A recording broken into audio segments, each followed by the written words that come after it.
Hey everybody, it's Blind Buys. Hope you had a good day, good week, good month. Doesn't matter when you're viewing this, the sentiment remains the same. If you don't know what we're doing here, I'm Jeff, I'm an idiot.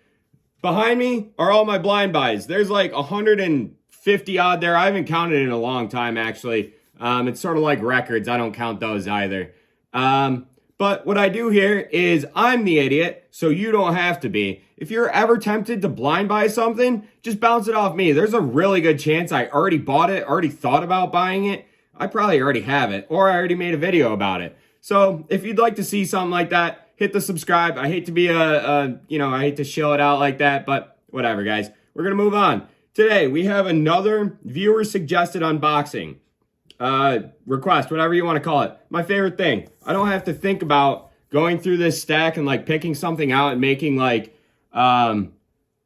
relatable content, you know what I'm saying? But today we're doing Sauvage Elixir. This is a big one, guys. So Mighty Red's 860. I think I actually just did Stronger With You intensely for him too, but no big deal. We don't like play favorites or anything, guys.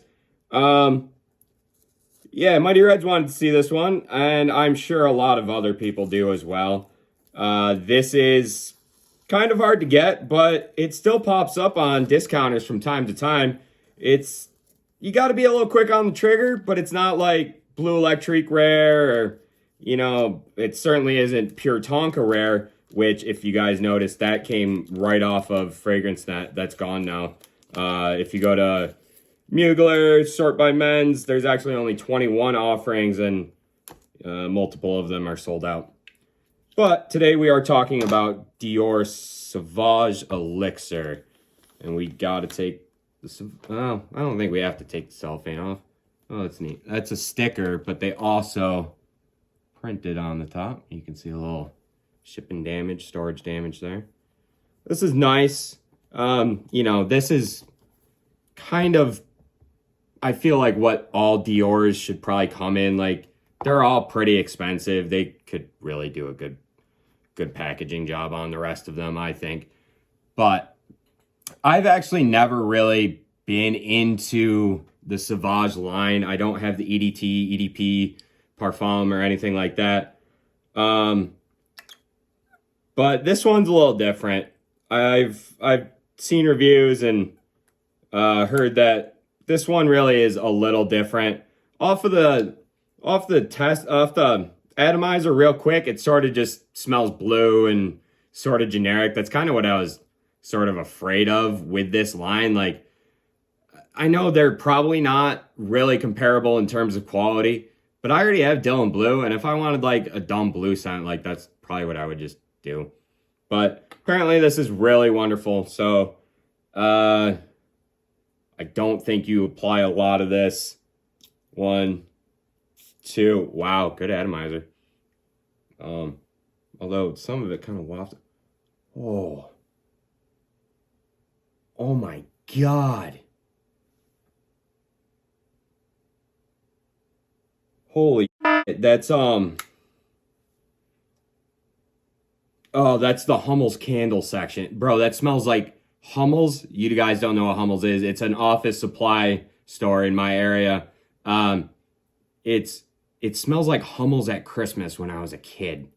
Slightly waxy and all sorts of spices and just kind of... Oh my... Okay, guys, yeah. Wow. So the old Fragranticers will cop out. The Accords are warm, spicy, fresh, spicy, woody, and aromatic. And there's a little lavender. We'll throw the lavender in there too. So, note-wise, guys, we have cinnamon, nutmeg, cardamom, and grapefruit on the top. We have just lavender in the middle, they're saying. And on the base, we've got licorice, sandalwood, amber, patchouli, and Haitian vetiver. And Lord have mercy. Jeez, guys. Oh, they do a little trick. They really kind of dish out that bottom there to kind of make it look bigger. That's a marketing trick. They do that with like alcohol as well. I kind of actually thought the magnetic cap was going to be a lot better. People kind of play that up, I think, a lot. I don't really care about magnetic caps. I would actually rather have a really strong clicky cap because I'm an idiot and I pick them up by the caps. I have dropped some and nothing's happened so far, you know, freaking knock on wood. So, let's talk a little more about the notes, guys. Yeah, so it is the, I mean, I said it smelled like Christmas candle section, you know, so that's that cinnamon and the nutmeg kind of coming on. And they say there's the cardamom too. I wish I had La Nuit de l'Homme. That's apparently a very cardamom forward scent. You know, I've cooked with cardamom and stuff like that, so I know what it smells like, but maybe not in perfumery. Like sometimes notes don't act like my mom grows rhubarb, but that's not what rhubarb notes actually smell like. You know what I'm saying? I don't get any of the grapefruit. Yeah, but this is base note forward really quick. And my screen just died on me. No big deal. But you know, we had the amber and the patchouli. This is sort of dark. Although amber isn't really dark, but patchouli I consider a dark base note. The Haitian vetiver, I don't really know well enough to discern Haitian vetiver from any of the other vetivers. I just kind of assume it would smell like vetiver, but I don't get that vetiver. Of course, it's a base note, but the base notes I feel are coming out pretty early on. But geez, guys, yeah, let's not do any dumb. Let's not say anything dumb and say like go out and get this right now, guys. But Lord, we'll see you on the other side of the waterfall. Okay, we're back.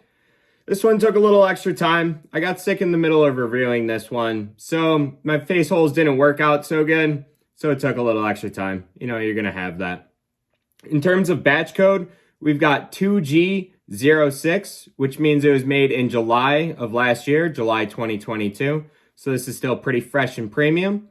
I got this off of FragranceNet for $143. It's got 2 ounces on the box and bottle. And so that works out to $71.50 an ounce. That's definitely on the upper side of price per ounce. It definitely gets out of the designer range, $20 to $40 per ounce range. And it kind of backs it up, you know. This is a very potent scent, and you know, it's worth that price, I think. It projects on the strong medium area, light strong. It, you know, it pushes out a little bit. It gives you a nice aura, but it doesn't gas out the entire room, so it's not like crazy strong and above and beyond. It gives you that nice aura for the entire workday. And if you wear this into the next day, you wake up, you take a shower, you're still going to smell it. It's going to come off of you and you're going to have to wash it off of yourself the next day. So this is worth that kind of longevity is kind of worth the money in that aspect.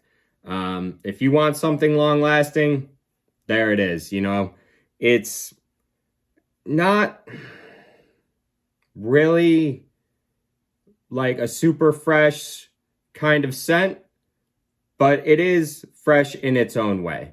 I call it a masterful deviation from the original DNA. They somehow managed to make this its own thing, but inject the main theme into it, which gives it like kind of, it keeps it in the family. You know what I'm saying? Terrible way to put it, but that's sort of what it is. When you're wearing this out throughout the day, you're gonna get that blue waft. There's no other way to like kind of describe it, I don't think. It just kind of gives that fresh blue shower jelly wafty scent, but this doesn't really smell like that from the top, the base, when you really sniff into it. To me, when you like early on and generally speaking, this smells like a department store holiday candle like display. You know what I'm saying? Like all the Christmas candles, the holiday candles, the potpourris and everything kind of coming together. It's waxy and warm, and it's those baking type spices, the cinnamon and nutmeg on the top.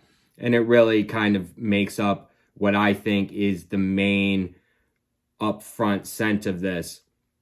It does have, Dior says, their own special unique blend of lavender, which makes up the heart. And I believe that's what lends the freshness to it. It's very smooth and refined with no sharp edges. You get a lot more vetiver off of paper than off of the skin. I didn't really get too much vetiver out of it, but it's there. I don't really know the distinction between Haitian and otherwise. It just kind of smelled like vetiver to me. In the end, it's dark and warm. It's woody and waxy. It's inviting but mysterious. And in the end, it truly is, I believe, a fragrance masterpiece.